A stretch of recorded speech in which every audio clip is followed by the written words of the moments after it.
Será que existe oposição entre a ciência e a fé?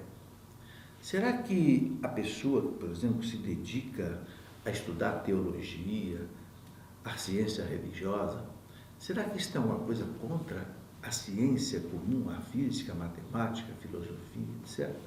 Nada disso. É exatamente o contrário. As duas são irmãs. Por quê? Porque são fruto do mesmo Deus. Elas promanam do mesmo Deus. Ora, o mesmo Deus que nos dá a fé, e vai te acreditar em Deus tem que ter fé, não é? Esse mesmo Deus é que nos deu o cérebro, nos deu a inteligência. Então, como que duas coisas que são de Deus podem ser antagônicas? De jeito nenhum. Ah, mas então por que existe muitas vezes nas universidades, nos colégios, essa oposição? Eu já vi colegas meus dizer, não, se você dizer para um aluno, se você quiser ser um bom cientista, você não pode se envolver nessa questão aí de Bíblia, essas crendices religiosas. Por que acontece isso? Eu entendi isso, eu vivi na universidade 40 anos. O que acontece é o seguinte, muitas vezes a pessoa faz a primeira comunhãozinha dela lá com 8, 10 anos de idade e depois não estuda mais nada de religião. Então a religião dela é do tamanhinho do catecismo de primeira comunhão dela, sabe muito pouca coisa.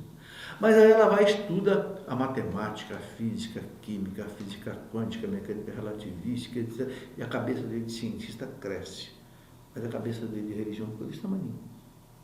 Então, o que ele sabe de religião não responde às dúvidas existenciais que a ciência natural traz para dentro da cabeça dele. Ele fica sem resposta. Agora, quando a pessoa estuda as duas coisas, ao mesmo tempo ela estuda a ciência natural e estuda a ciência sobrenatural, que é a teologia, que é a religião, que é a nossa fé, o estudo bíblico, a revelação de Deus, aí ela encontra a resposta para as coisas. A mim, por exemplo, aconteceu algo muito bom, ao mesmo tempo que eu fazia um doutorado no ITA, em ciências aeroespaciais, à noite eu fazia um curso de teologia de 3 anos.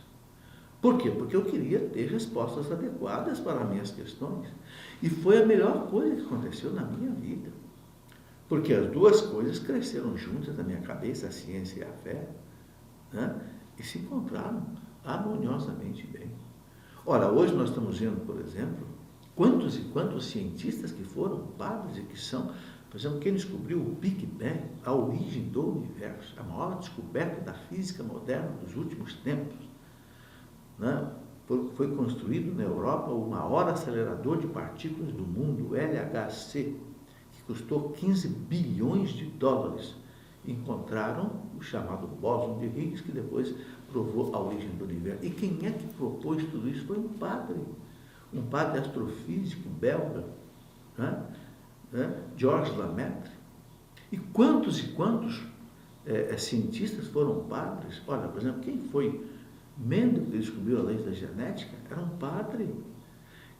Nicolau Copérnico, que descobriu as grandes leis da gravitação universal, padre. Foi Nicolau Copérnico quem descobriu que o centro do universo é o Sol, não é a Terra. O Galileu depois defendeu isso, mas quem descobriu foi Nicolau Copérnico, que era um cônego católico.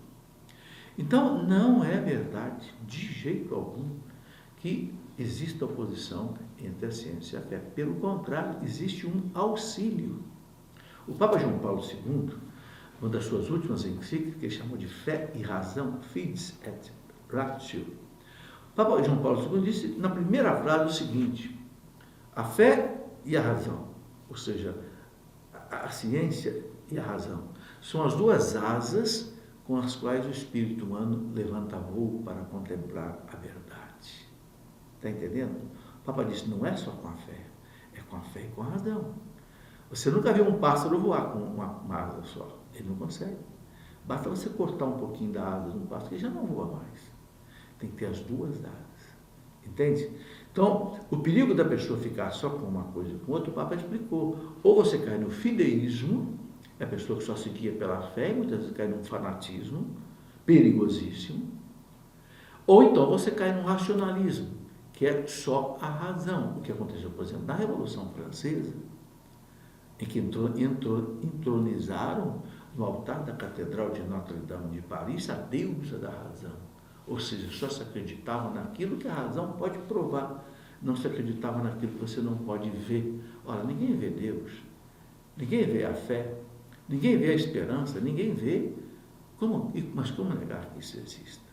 Então, ambas vieram de Deus, a ciência e a fé. E quanto mais a gente crescer nas duas, mais a gente cresce no conhecimento de Deus.